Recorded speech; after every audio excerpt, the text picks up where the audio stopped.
Hi, it's Dwyer, gamblersadvisory.com, dwyersportsbetting.com. Today is May the 22nd, 2017. Remember, the opinion you should follow should be your own. Just consider this video to be a second opinion from a complete stranger online. I know until last night's games, it was unclear who the better team was. Golden State, who I've been saying is going to be the next NBA champion, or the Cleveland Cavaliers, right? You have people like Colin Cowherd before last night's game saying that he believes LeBron James and Cleveland are going to defend their title over Golden State. You had Chris Broussard talking about how he viewed it as 50-50. Folks, it's not 50-50. There's a huge gap between the two teams. Huge. Defensively, right? Understand, Golden State has some of the best defenders in the league. When you look at Draymond Green and you look at the wins he contributes, it's literally a statistic. You can research it on ESPN. You're going to see that Draymond Green is one of the leaders in the league in terms of the wins he contributes because, in part, of his defense. You know, Draymond Green is in the running for Defensive Player of the Year. And it's not new, because he's finished second for that very award in the past. Right? Another guy who's very high for his position in terms of the wins he contributes is Klay Thompson. I haven't even gotten to Curry or Durant. Right now, Klay Thompson was left off of the first, second, and third All-NBA team. That's a joke when you consider the fact that Klay Thompson is one of the most proficient three-point shooters in the league. He has a robust points per game average, and at his position, he's one of the best defenders in the league. Well, let me just say, if you look at the numbers right now, right, and a lot of gambling is researching the numbers, you're going to find out that this Golden State team isn't fool's gold, they're gold. They're one of the best teams in history statistically. What do I mean by that? And I know many of you have a raised eyebrow. Just understand that of all the teams in the league, forget the hype, let's look at the numbers. Of all the teams in the league, Golden State ranked first this year as a team in assists, in two-point field goal percentage. You want some defense? They were first in the entire league in steals. They were first in the entire league in blocks. I thought Golden State didn't have rim protection. I thought Golden State didn't have a big man. Folks, they led the league in blocks. Understand, they're better than Cleveland in all of those categories, obviously, because they're better than everyone else in the league. That's 4 categories. Well, they're also better than Cleveland in rebounding. Think about that. And they're better than Cleveland in free throw percentage.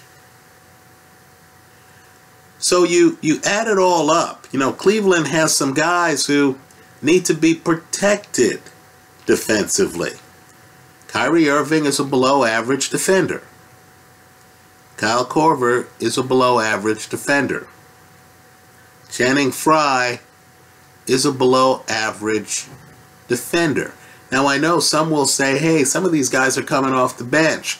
Understand, when you look at the Warrior bench, you have great defenders on that bench, like Andre Iguodala. Right? You don't have the defensive liabilities that you have with the Cleveland Cavaliers. Now, I know some have pointed out that Cleveland shot more threes and shot them at a higher percentage than Golden State. Folks, the gap in that category is negligible. The gap in blocks is not. Right? The gap in steals is not.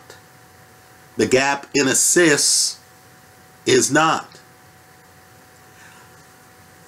Throw in the fact that Golden State has home court advantage. Let's remember, Cleveland's not even a 1 seed. Cleveland's a 2 seed. Right? Golden State has home court advantage. So even if you thought these teams were equal, Golden State would have the advantage just off the home court. Now I know some of you are going to say, look, Cleveland beat Golden State in Golden State, Game 7 of last year. Right? We'll overlook the Draymond Green suspension. Don't you think that if Kevin Durant had an average game and was a member of the Golden State Warriors in Game 7 of last year, don't you think the Warriors would have won that game? As it was, wasn't it razor close? Didn't both Klay Thompson and Curry have bad games? Right? Game 7 last year, that's an outlier. In fact, last year's series is an outlier. Golden State wins 3 of the first 4 games. Guy gets suspended, they're out of sync the rest of the way. So, this year I'm expecting revenge. Right? I'm expecting the Golden State Warriors to beat Cleveland. Right? Let me go one step further. You found out in last night's game where Cleveland lost at home to Boston that Isaiah Thomas, who's an excellent offensive player, very high offensive rating, is a below average defender. Without him, Boston had a lot of size, had much better defense, changed the dynamic, and slowed down the Cavaliers. Right, folks? This series is already guaranteed to go back to Boston. Right? Somebody in the comment section explain to me why we shouldn't think that this series is actually going to go back to Cleveland after it goes to Boston. Is it possible that the Boston Celtics, without Isaiah Thomas, are actually a better team against the Cleveland Cavaliers given the matchups? Right? Basketball is a weird sport. It's a chemistry sport. You remove a 5'9" guy who's a defensive liability, and suddenly Marcus Smart and others are able to pick up their defensive intensity. Don't just marvel at Marcus Smart's three-point shooting in Game 3.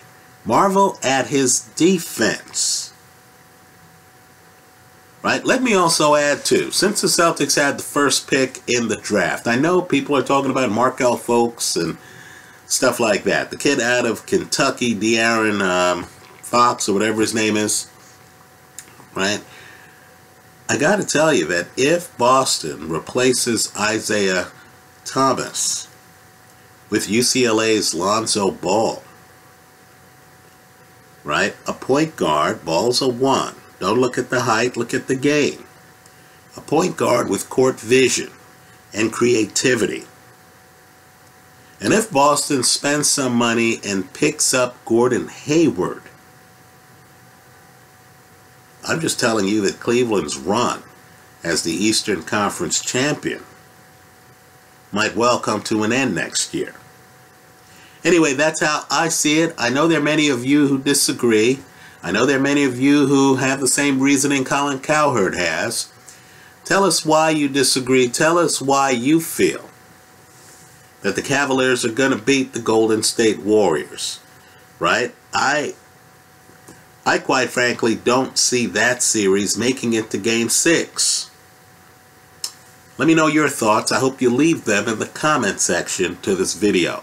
Thanks for stopping by.